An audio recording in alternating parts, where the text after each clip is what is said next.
Hello, welcome back to another episode of Bastions and Basilisks. Um, Monsters. Obviously, this is the Bone Croupier.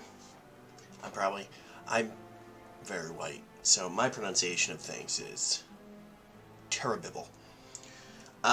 Bone Croupier. Croupier.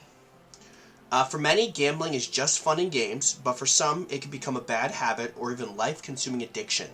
Bone croupiers take the meaning of life-consuming to its literal extreme. These gamblers' lust for cards and dice couldn't be satiated in life. The gamblers' lust for cards and dice couldn't be satiated in life, or sated in life. So in undead, they haunt the shadowy corners of gambling halls and continue their search for that next hit of adrenaline. They're searching for dopamine in undeath, that's fine. For bone croupiers, gaming takes on a different flavor. With nothing left to lose, these undead turn their attentions towards others, cajoling and... Okay, y'all need to stop using big words, okay? Palavering, normally casual gamers into committing themselves to ever higher stakes.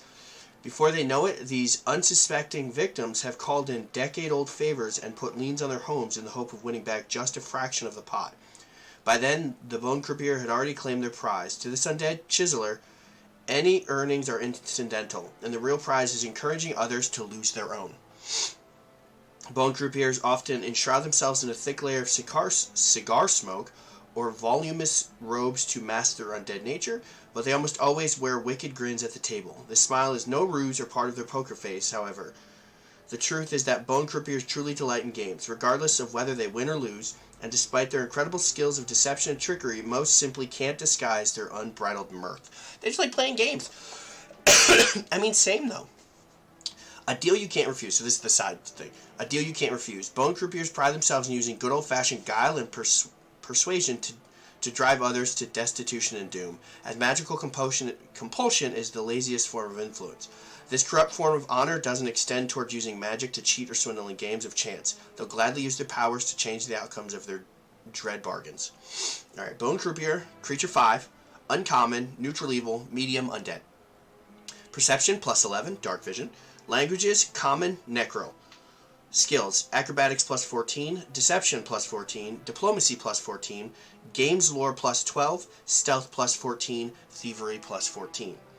Strength plus 2, Dex plus 5, Con plus 2, Intelligence plus 1, Wisdom plus 2, Charisma plus 5. AC 22, Fortitude plus 9, Reflex plus 14, Will plus 14. It's pretty good. Hit points 50, not as good. Negative healing, as always. Immunities, death effects, disease, paralyzed, poison, unconscious. Like most, I think all undead have those immunities. Resistances, cold 5, piercing 5, slashing 5. So they have no weaknesses, which is good to know. So, but bludgeoning works. Make sure you bludgeon them. That's why you always take a weapon that has as many. Try to cover all your bases. Speed 25 feet, melee 1 action, claw plus 14. Agile Finesse, damage 2d8 plus 5 slashing. Occult Innate Spells, DC 22, 4th level, Discern Lies, 3rd level, Mind Reading, 1st, Illusory Disguise, Cantrips, 3rd level, Prestidigitation. Change of Luck, that looks like a... It's not a reaction. It's not a trick. I'm not great at this, I'm sorry. It's the little white one. So I don't think it's a reaction.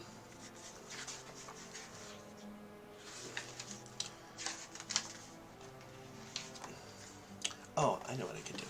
I mean, I can look it up probably easier. Oh, wrong button. I know I use some flowers. I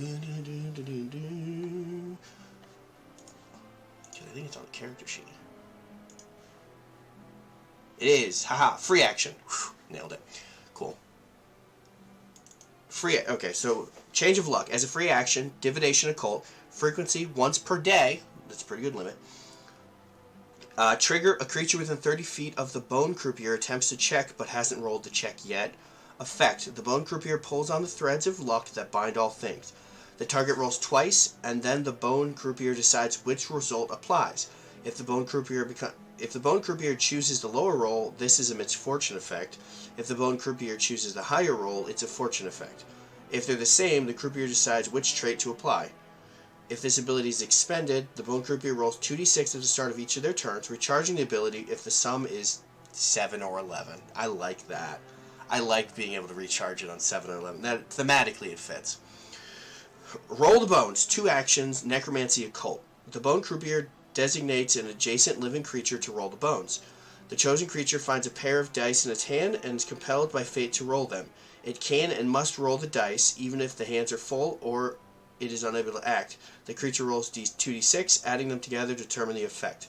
7 or 11, healing, positive, the target regains 15 hit points. 2, 3, or 12, negative, the target takes 30 negative damage. If the target is dying, the damage increases its dying condition by 2 instead of 1. Any other roll, negative, the target takes 15 damage. So snake eyes or boxcars or 3. I don't know why 3. Shouldn't it just be boxcars or snake eyes? But, alright. That is a ridiculous ability. That is 30. I mean, at 5 you have the hit points, I suppose, but that is a lot of damage. And it is 2 actions. So you can just, at best, you can slash and do that. But that is brutal. I like this, though, because the explanation, they just like playing games. So I like the idea of just playing. It's like Bill and Ted's Bogus Journey, or whatever the second one was, where they're just playing like board games with death, and I feel like it's kind of like that, where they're just playing board games for eternity. All right, but that's it. So thank you very much for watching. Bye.